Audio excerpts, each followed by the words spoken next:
Just a quick disclaimer I want to address before we get into today's episode is that when naming today's video, I wanted to try and make it something along the lines of Dynasty trade advice so that we could generate some strength in the YouTube algorithm and generate some traction here on today's episode, but also keep it relatively close to the actual topic we'll be covering today, because my fear was that what we'll be discussing, if I were to directly title that information, wouldn't do so hot. So today we're going to be talking about the Dynasty trade stock market, if you will, here. As we get throughout some of the bigger moves, we'll be talking about some of the biggest information and obviously changes we have to the NFL landscape. But I'm not necessarily going to give you a direct buy, sell, or hold indicator for each of these players. What my job today is to do is to provide you with information in different angles for each of these players, with the information we have obviously with the new teams that they'll be headed to, and give you the information again to break down and make your own decisions as fantasy managers to address these situations and make that choice for yourself again if you want to move off one of these pieces or go out and make an offer. So again, what I'll be doing in today's video is giving you insight into different angles of interpretation for what we have at this point in time. I'll probably be making another one of these episodes. We're still waiting on some bigger names to decide on obviously their landing spots. Deshaun Watson at the time of this video has not completed his trade and found his new destination. Allen Robinson is still out there on the free agent market, and we've got some other pieces out there as well. So as always, if you're new around here to the SFS channel, before we dive into today's episode, drop down, give today's video a like, and click that subscribe button so you're never late for a video, and obviously turn that bell on so you're never late for a new episode. So with that being said, let's not waste any more time, and let's dive in to our first players here. We're going to be covering about 10 names in today's episode. One more quick note, as always, if you guys have any questions about your fantasy leagues and your dynasty fantasy football platforms, drop those down in the comment section below, and as always, you're invited to join the SFS community Discord. The link to that can be found in the description of today's episode. So the first name I want to address here is Davante Adams of the Green Bay Packers, obviously and most likely the number one free agent overall on both sides of the football on a lot of people's boards for the 2022 offseason here. Gets franchise tagged by the Green Bay Packers, and that's not the end of the story. So to some, that obviously would be a sigh of relief. You're going to get that connection, that ninth year of developing chemistry between Aaron Rodgers and Davante Adams in your fantasy lineups. But myself, as a Green Bay Packer fan, you can see I'm wearing a little quarter zip for the pack today. This is like the 2019 scouting quarter zip for those of you who cared to know that information. Probably didn't, but besides the point, Davante Adams is someone who I expected to not want to play on this franchise tag. And we're seeing that information now come out. I think it was Ian Rappaport reported that he's informed the team he will not play on the franchise tag. Now, there's a kind of a double-edged sword here. You can look at this from two different angles. Again, that's my job today, because I'm going to try and give you insight from multiple perspectives. So on one hand, you've got the camp that you can argue, well, while there's fear that Davante Adams might hold out, I'm going to go out and try and buy a Davante Adams. I'm going to try and buy low for a player who might have some fear surrounding him in the market in your particular fantasy league, because there has also been a lot of moves by this front office to not only free up cap space with players like Kenny Clark, but also going as far as addressing Aaron Rodgers' contract situation and lightening the cap hit he has for the 2022 season to try and bring back some players like a Davante Adams and a Jair Alexander, obviously on the defensive side of the ball, for longer-term contract extensions. So I think there is reason for hope here. I think a deal will inevitably get done. But if you're someone on the other side of this situation who is a bit more skeptical and fearful, doesn't know, because right now the reports are that the numbers that Davante Adams is bringing to the table versus what the Packers are currently writing down on paper for him, that they are willing to pay him, there is a large discrepancy between those two numbers. That's at least what we're hearing at this point in time. Again, from people like Adam Schefter and Ian Rappaport. So if you're going to be a little bit more cynical here and take the skeptic approach, maybe you're afraid that a deal doesn't get done, Davante Adams misses time, doesn't show up to the lineup week one, and maybe you want to explore an avenue where you are selling Davante. Again, I believe a deal would get done because, as stated, there are reports that they're freeing up cap space for not only Davante Adams, but also Jair Alexander. And I just plain and simple don't think that this team can go forward even into next year with Davante Adams not being on the field, because then who's your number one target? They tendered Allen Lazard, but clearly Davante Adams is one of the top 2 wide receivers in the game. There's still some people clinging on to DeAndre Hopkins in that top discussion, but between Cooper Kupp and Davante Adams, you've got a top 2 player at the position here, and I don't think that the team can let him not be out there week 1. So I think that a deal is not necessarily imminent, that it's going to get done this next week. I think that this is a process that unfortunately is going to get dragged out, and you're going to be hearing about this into the summertime next season. But again, my expectation is that at the end of the day, Davante Adams week 1 will be playing in the green and gold for the Packers. So for that reason, if you can capitalize on some of that market fear, that's something I would look to do. But again, manage your risk-reward ratio here, because there is going to be a price to pay to acquire a player of Davante Adams' caliber. But again, you obviously can get quite the return here. So the next situation we got to talk about is Tom Brady and his return to the Tampa Bay Buccaneers. Obviously, in and of itself, Tom Brady returning has major fantasy implications. I'm someone who actually has a lot of the names on the list for today's video on my Dynasty roster. Tom Brady being one of those players, and I very thankfully made the decision that I was going to keep Tom Brady and hold this process out as long as I possibly could. I held out. I didn't drop him because roster cuts aren't due until a couple weeks before the draft, obviously to accrue that free agent pool to also go into that rookie draft. And I kept a hold of Tom Brady. Very glad I did so. It's becoming a super flex league this season, so we're having a transition period where we're going to give a 1-year buffer to try and accrue some draft capital. Again, getting off topic here a little bit, but now I'll have a few QBs on my roster, so Tom Brady was very exciting for that purpose. Anyways, there's a lot of externalities associated with this move. You're going to get a player in Tom Brady who is going to have a big impact on the supporting cast, the wide receivers, the running backs, the overall health of this Tampa Bay Buccaneers roster and their ability to be a competitive football team for this season. So obviously TB12 returning is giving you the opportunity to have a top 12 quarterback in your fantasy lineup week in and week out for one more season. But to me, it's much more about the wide receivers. So the first thing we're going to talk about here is Mike Evans. And before we talk about Mike Evans, I think it's even more so important that we talk about Chris Godwin, because this is the real thing that makes this such an interesting situation here. Chris Godwin tore his ACL in mid-December this past season, so he wasn't available for the Buccaneers playoff run. And obviously, he's got a long road to recovery ahead of him still at this point in time that I'm making this episode. And as always, players recover at different paces with ACL injuries. We've seen players recover in lightning quick speed and feel like they were never gone. And we've also had guys who have really struggled and have constant knee aggravation and an inability to get back as quickly as they should. Odell Beckham Jr. was one of those players who we expected to be ready week 1 this past season, and then ended up extending that amount of time he needed to be 100%. And missing a first handful of games there to start off this NFL season. Not quite a handful, but he did miss week 1, and I believe at least week 2 as well. I have to double check that, but the point being here is that there's no given date in mind that Chris Godwin will be back in the lineup for this Tampa Bay roster. I quickly jotted down, I kind of paced out a 9-month recovery plan for Chris, and it would put him roughly in middle to late October. Maybe he makes an early November return to the lineup, but again, nothing is guaranteed here. So I think that means that Mike Evans is going to have a lot of opportunities. The first thing being, you've got no Antonio Brown as well as in this offense. So you're talking about in the 2021 season between two players who obviously missed some time, with Chris Godwin missing week 16 and 17, and Antonio Brown obviously bailing on the team in the Jets game and having a handful of games missed as well for his ankle and foot injuries. You're talking about an offense that has lost 189 targets, potentially, from what it had the previous year. And that also doesn't account for targets that some other impending free agents have in that offense as well. So I will put some context behind that 189 number. That doesn't necessarily mean that all of those are going to be gone, because, again, I do expect that Chris Godwin will return at some point, albeit likely to be in the second half of the fantasy season, or maybe even farther into the NFL year than that point.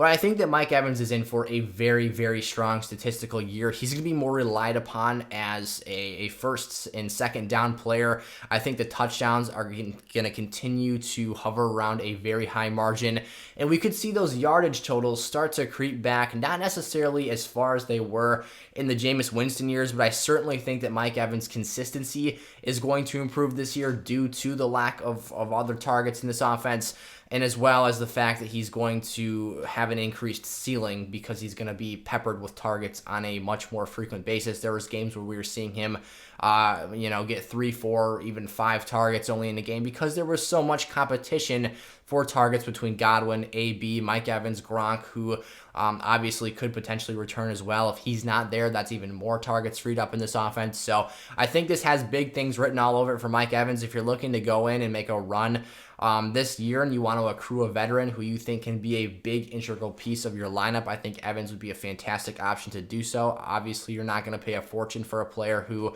not to slight his route running abilities, but is more so a jump ball player, more so a player who uses his size as a incredible asset than he is someone who's separating with nasty route running. Again, still someone who has been, 8 consecutive 1,000-yard season, maybe it's 7, but still a very, very impressive player at that. So then we get into Russell Gage here, who is one of my favorite under-the-radar free agent acquisitions, you could say. I think that this is a fantastic move for not only Gage, the player, in terms of the trajectory his career can be on from this point going forward, but I think for fantasy purposes and Tom Brady's use as well, this is going to be a fantastic combo. Without Chris Godwin on the field, I could see Russell Gage becoming kind of that safety blanket player, a guy that can line up outside in the slot. Matt Harmon's reception perception has him jotted down as almost a 72% success rate against man coverage, 71.3 to be exact, so a little bit under that 72% marker. But again, a player who can separate, a guy that gets open against man coverage. You're going to see that a lot when you're playing Tom Brady, especially with those weapons on the field, and obviously teams aren't going to want to drop back into zone coverage and let him pick them apart. So they're going to try and get up in physical and jam these receivers at times. So again, I think that Gage can be a really under the radar target here. And especially when Chris Godwin is out of this lineup, I think that Gage has really, really nice value. Even if he's a player that loses a bit of his fantasy upside as we get into the second half of the season, having him early on while you're waiting for some of those other players you draft in redraft leagues per se, where you're waiting for those rookies to break out down the stretch of the season, having a player like Russell Gage to fill in that flex role could be very, very valuable. So I think that going forward, you could obviously sell high on a Russell Gage right now, knowing that eventually he's going to be pushed back down into that wide receiver 3 role once Godwin returns to the lineup. But also, if you're looking for kind of a plug-and-play option, I think that in PPR formats especially, Gage could be a really nice piece. Now we're going to move into the Denver Broncos situation. So we're going to talk how the Russell Wilson trade, obviously, with the Seattle Seahawks. What was it? Noah Fant, 2 firsts, 2 seconds, and the interior defensive lineman Shelby Harris in exchange for Russell Wilson in a 4th-round pick. So a large amount of draft capital exchanged for Russell Wilson. We're going to talk about how that impacts, obviously, the Seattle Seahawks players a little bit, but we're going to obviously focus a bit more on the Denver Broncos side of things in today's market watch, if you will.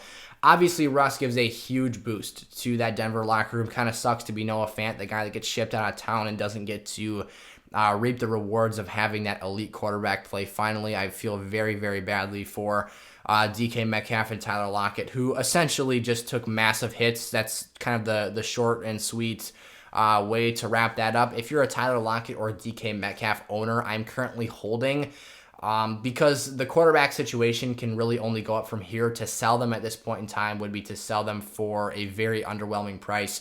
And obviously players aren't going to be, or fantasy managers for that matter, aren't going to be as high on those two right now, or even a Noah Fant, just because Drew Lock is currently the guy who looks like he would top off that depth chart. So you're going to wait for the draft, see if you can hopefully address that situation, make it a little bit better. Even if you have to wait a year and just sit on those assets, I think that would be better than selling them for cheap right now, even though Tyler Lockett's kind of a aging player who is becoming a little bit more expendable at this time. So Russ, anyways, getting into the Denver side of things, obviously skyrockets the value of Jerry Jeudy, skyrockets, the value of Courtland Sutton. You can kind of compare the two skill sets, whereas you've got your larger, bigger framed player in Courtland Sutton, maybe playing a little bit more of that DK Metcalf role, and these are two excessively different offenses, and we're going to talk about that in a second. But if you just want to comp the target assets he's getting from Seattle to now Denver, DK Metcalf and Courtland Sutton are very, very different assets, but obviously the frame and the size of a Courtland Sutton is going to be something that Russell has familiarity with working with a larger-bodied player in DK Metcalf. And then you've got your route runner, a guy who I cannot wait to see break out, hopefully this season, in Jerry Jeudy, if he can stay healthy. I've loved the route running since day one. I thought the Broncos got an absolute steal in the 2020 draft when they scooped him up in the middle first round.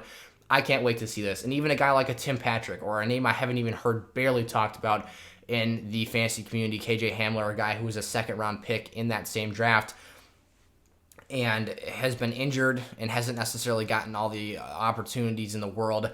I can't wait to see what he can do. We're looking at Russell Wilson's moon ball and his ability to be one of the most accurate deep ball passers in the NFL.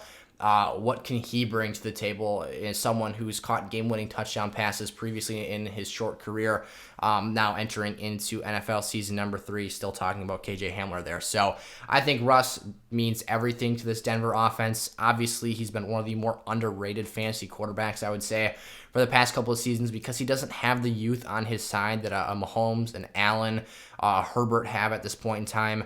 But this is a guy who's talked about wanting to play into his 40s, into his mid-40s, and when you have that level of commitment to the game, I'm not at all worried about trading for a quarterback who's entering into his age 34 season. So if you can get a discounted price on that, that is fantastic. For this point in time right now, talking about the trade aspect of things for those pass catchers, I'm not so sure I want to buy them right now. I'm going to probably hold off on doing so. You could sell high, obviously, if you were an owner of those guys. In my explanation for that is going to simply be, we haven't seen Russell working with these guys yet. We don't know who he's going to click with. Obviously, I think a lot of us didn't expect Cooper Kupp last season to become this ridiculous player instantly with Matt Stafford that he did end up becoming the wide receiver 1 and having one of the best statistical, if not the best statistical season a wide receiver has ever had. So all things to consider. Not necessarily that that's going to happen here in Denver with Russ, but I think that you don't really know, is it going to be Courtland Sutton? Is it going to be Jerry Jeudy? I'm very confident to say it's probably not going to be Tim Patrick or KJ Hamler, but those could still be really nice pieces as well. And just how impactful a difference. I mean, when you talk about the gap between a Drew Lock and a Russell Wilson, it's almost immeasurable how much different this situation is going to be and how improved it's going to be. And obviously Teddy B was technically the starter, but his ceiling at this point and what he's able to bring to the table is incredibly low as well. He just signed a deal to be a backup quarterback for the Dolphins. So obviously his career is kind of pointed on the downward slope, but I wouldn't be. Obviously, there is a lot of upside, so I did just kind of accidentally give you both sides of my argument there, both angles of perspective. You could go out and buy a Courtland Sutton or a Jerry Jeudy, hoping for that massive ceiling skyrocketing that we saw with the Cooper Kupp last season with Matthew Stafford being that upgrade over Jared Goff. But my perspective would be, and I would personally be a team Jerry Jeudy guy if I were to go buy one of these players. But the other side of things is that these players' value just took a significant step forward, and now that price has been raised because now they are tied to a quarterback like a Russell Wilson, which obviously impacts their fantasy value. So to make a long story short, to make a short story long, I totally just lost myself there. I apologize for that. But anyways, to make a long story short, there we go, finally got it there. The price of the pass catchers has now risen, so you're going to be paying an extra amount to acquire those assets. However, the ceiling is also quite a bit higher. And then on the other side of things, there is that uncertainty, and you don't necessarily know how much you're going to be getting in return for those two players. But obviously, a lot to be excited about there. Carson Wentz now getting into our next trade at the quarterback position here.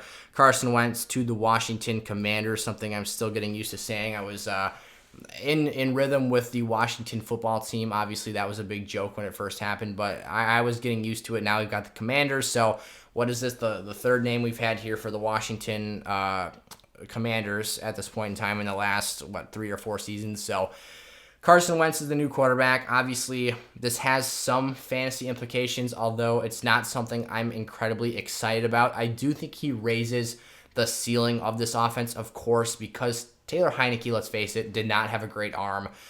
He was a gamer, someone that would keep this team in relative competitive standings with their opponent. However, there was only so much he could do. There were certain throws that he just could not make. And Carson Wentz is a guy who can make those throws. He has a cannon for an arm. However, I would argue that the ceiling, while it is now higher, the floor is still equally as bad as it was under Taylor Heineke. You've got a player who has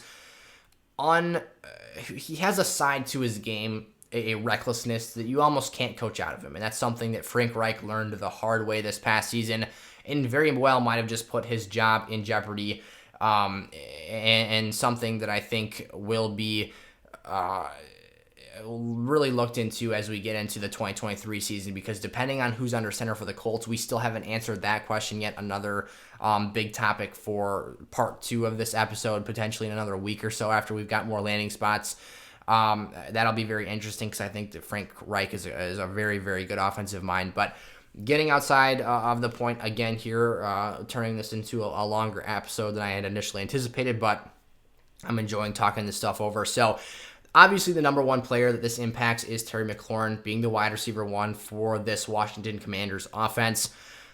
Again, as I stated, I do think it increases his ceiling. I do think that Carson Wentz gives Terry McLaurin the opportunity to have more monster boom games than obviously Taylor Heineke provided. But I think that the main struggle we had with Terry McLaurin last season was inconsistency. You didn't know if you were going to get 20 points out of him in a given week or 4. And I think that that's still the issue here. I don't think that Carson Wentz solves that consistency problem, and that is a very big problem. So for me, if I'm a Terry McLaurin owner, I might try and sell him high, hoping that someone will bite on the intrigue and on the optimistic side of this argument. But if I was in the market for a wide receiver, Terry McLaurin, although still a young player, a guy in his rookie deal, although being an older wide receiver as a rookie, entering the league at age 23, I'm still holding off. I would not make a trade offer because, again, I don't think that Carson Wentz solves the main problem we had here in fantasy. It was never that Terry McLaurin couldn't go out there and get the job done. It's that he can't perform on that consistent basis week over week, and that's the main issue for me. Antonio Gibson's a player here who obviously is also impacted by the situation that I'm very interested in. And we've got news. Right as I sat down to record this episode, J.D. McKissic, who was previously leaving for the Buffalo Bills, I believe it was a 2-year, $7 million contract, got cold feet and flip-flopped, and he is now coming back to the Washington Commanders offense. So after Gibson's stock went up, I see it coming right back down to where it was prior to that move. Obviously, the initial standpoint I had was that you've got a player with an extremely light career touch count who is a very skilled pass catcher, played wide receiver in college, and I thought was going to get the reins handed over to him to be the lead receiving back for this offense. Now J.D. McKissic comes back, and you're back to where you were at previously. So obviously not great news with Antonio Gibson there, but something I wanted to touch on. Still a nice player if you're looking for a cheap running back buy. That news certainly will knock his stock down a peg, or his price down a peg for some owners out there who had just gotten very excited about that J.D. McKissic absence. However, I still think that Gibson is a good player to go out and make an offer for, but obviously not quite as excited about him anymore. Mitchell Trubisky, the next big quarterback movement that we have to talk about is Money Mitch taking over. Had a little gap year with the Buffalo Bills, playing back up to Josh Allen after those years in Chicago. Now is going to take over and be the bridge quarterback. I do not expect this to be a franchise move for the Pittsburgh Steelers. I think inevitably they will trade or draft or complete a trade or draft a new player at this position. I just don't think that Mitch is going to work out and give them exactly what they're looking for. But there is fantasy implications to be talked about here. So obviously Mitchell Trubisky has an impact on the wide receivers, and you can make a fair argument that technically Mitchell Trubisky may be an upgrade over what Big Ben or what was left of Big Ben provided to this team last season. But I do think his skill set obviously lines up a little bit less, or differently, I should say. Not necessarily less, just much different than that of Ben Roethlisberger for this offense. So Big Ben was a gunslinger. Big Ben was someone that was going to throw the football a high volume of times, even though those passes were basically hovering around the line of scrimmage last season. He still gave some value to a couple wide receivers in this offense. Obviously, Juju Smith-Schuster missed a lot of the season with an injury. Chase Claypool had a big down season because of Big Ben's inept ability to push the ball downfield at this point in his career. And Deontay Johnson thrived because he was the player that could catch those balls at the line of scrimmage and catch a high volume of slant and out-breaking patterns. So coming into the season, I don't see much difference in how this wide receiver pecking order is going to unfold. Juju is a free agent. His services are not being very highly desired on the open market right now. I think that teams think that there's a lot of guys, and I think Schefter reported this as well. There's just a lot of teams that feel that the wide receivers in this draft class can do what Juju Smith-Schuster does and have more upside because obviously they're fresh players, and Juju's career has been a bit on the downslope over the past few seasons. So Mitchell is someone I think that you look at his production when he was in Chicago, produced 2 1,100+ yard seasons for the Chicago Bears offense under Mitchell Trubisky, and that gives me some encouragement. I think that Mitchell Trubisky is someone that can produce these similar numbers for a guy like a Deontay Johnson, who I think is the most comparable the most comparable wide receiver asset that this Steelers offense has in comparison to that Bears offense with A-Rob. If you kind of understand what I'm saying here, is that I think that you look at Chase Claypool's skill set, you look at the other options in this offense. I think that James Washington might be a free agent as well alongside Juju Smith, so I think that Ray McLeod might be the only other guy left in this offense technically being retained immediately.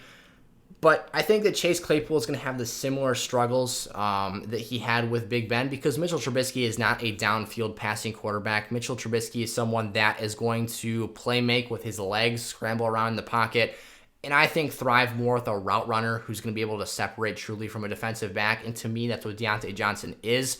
Whereas, Chase Claypool is going to be that bigger bodied threat that doesn't necessarily separate as much and wants to push the ball downfield. So certainly there are plays to be made there. But I think that when you look at how different Mitchell Trubisky is from Ben Roethlisberger, I still think their skill sets line up fairly similar to what the wide receiver and skill position output is going to be. It makes you feel a little bit better with Najee Harris because I think that Mitchell Trubisky still brings more to the table than Mason Rudolph obviously did. And I think that this is actually kind of a win for Pat Freiermuth as well because I think that Mitchell Trubisky, from seeing what he did with Jimmy Graham to seeing what he did with Trey Burton, he can make it work with tight ends. He can produce with those players, and with a young, talented guy like Freiermuth, I think that can work out as well. And then the last two guys I want to talk about here are running backs.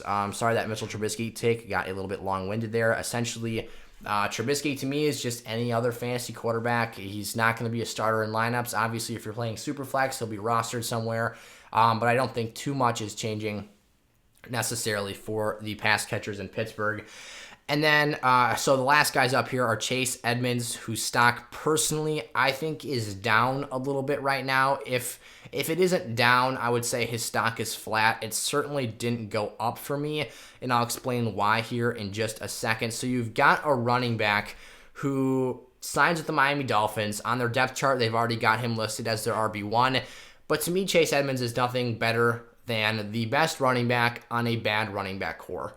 You're looking at Myles Gaskin and Duke Johnson as the other two players playing complements to Chase as the lead back in Miami. I would be highly shocked to see Chase Edmonds be used in a workhorse fashion here. To me, this is a running back committee from day one. I think that the same issues we saw last year, the inconsistencies with who's getting the touches, remain a prevalent issue in 2022.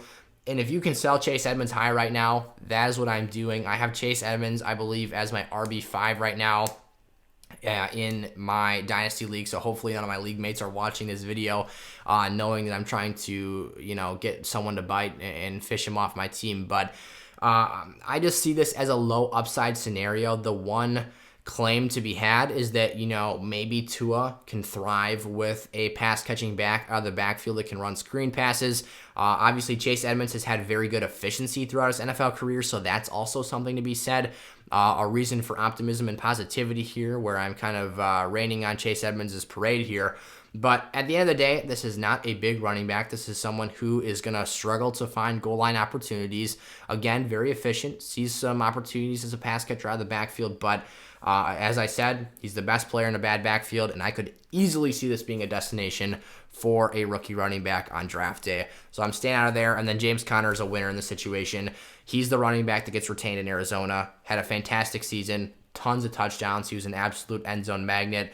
And his stock rises. He goes from being a player who was second fiddle to Chase Edmonds early last season to now being the guy. Again, a bruiser in the red zone, lots of touchdowns. And finished as the RB5 last season, and showed a lot of flashes as a pass catcher. Showed us why he was able to be such a good successor to Le'Veon Bell in Pittsburgh on his rookie deal, and now he is again that lead back in the Arizona Cardinals offense. So, again, thank you guys so much for watching today's episode. If you have any questions, as always, put those down in the comment section below, and we'll be doing another one of these episodes. Hopefully, this was some good talk. Again, not necessarily telling you directly. Some of them I did, obviously.